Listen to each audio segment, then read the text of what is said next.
Hi అండి. ఎలా ఉన్నారు అందరూ? Welcome to Lakshmi's recipes. ఈరోజు నేను పొట్లకాయ పెరుగు పచ్చడి చేస్తున్నాను. పొట్లకాయ కూర అంటే ఇష్టం లేని వాళ్ళు ఇట్లా పెరుగు చట్నీ చేసుకు తింటే చాలా బాగుంటుందండి. ఈ వీడియోలోకి వెళ్ళే ముందు please subscribe to my channel. ముందుగా పొట్లకాయ తీసుకుని పైన పొట్టు తీసి కడిగి ఇట్లా ముక్కలుగా కట్ చేసి పెట్టుకోవాలి. నెక్స్ట్ మనం పొయ్యిలకిచ్చి కడాయి పెట్టి ఒక స్పూన్ ఆయిల్ వేసి పచ్చిమిర్చి వేసుకోవాలి. మిర్చి అనేది ఇట్లా ముక్కలు చేసి వేసుకోండి, ఎందుకంటే ఇవి పచ్చిమిర్చి పేలతాయి. చూసారు కదా, ఇట్లా ఫ్రై అయిన తర్వాత మిక్సీ గిన్నెలోకి తీసుకోవాలి. అదే కడాయిలో ముందుగా కట్ చేసుకున్న పొట్లకాయ ముక్కలు కూడా వేసుకుని ఉడికించుకోవాలండి. ఇవి పొట్లకాయలో వాటర్ శాతం ఎక్కువగా ఉంటుంది, ఉడకటానికి కొంచెం సమయం పడుతుంది.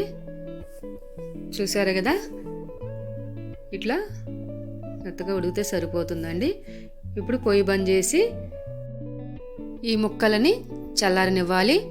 నెక్స్ట్ మిక్సీ జార్ తీసుకుని ఒక స్పూన్ సాల్ట్, కొన్ని వెల్లుల్లి రెబ్బలు, కొంచెం జీలకర్ర, టేస్ట్కి సరిపడ చింతపండు వేసి మూత పెట్టి మిక్సీ పట్టుకోవాలి. ఇట్లా మిక్సీ పట్టుకున్న తర్వాత పొట్లకాయ ముక్కలు కూడా వేసుకోవాలి. వేసి మూత పెట్టి మరొకసారి మిక్సీ పట్టుకోవాలండి. నెక్స్ట్ వేరొక బౌల్ తీసుకొని 2 గరిటెల పెరుగు తీసుకుని ఇట్లా మిక్స్ చేసుకోవాలి. ఇట్లా మిక్స్ చేసుకున్న తర్వాత ముందుగా మిక్సీ పట్టుకున్న పచ్చడిని ఈ పెరుగులో వేసుకోవాలి. ఇట్లా వేసిన తర్వాత ఈ చట్నీ పెరుగులో మిక్స్ అయ్యేటట్టు కలుపుకోవాలి.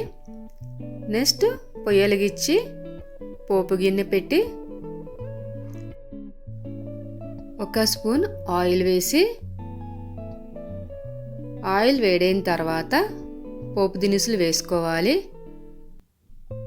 నెక్స్ట్ కొన్ని వెల్లుల్లి రెబ్బలు, కొన్ని కరివేపాకు కూడా వేసి వేగిన తర్వాత ఈ పోపు చట్నీలో వేసుకోవాలి. చూసారు కదండి, ఈ చట్నీ వేడివేడి అన్నంలో నెయ్యి వేసి తింటే చాలా బాగుంటుంది. ఒకసారి ట్రై చేసి ఎలా ఉందో కామెంట్ చేయండి. బాయ్.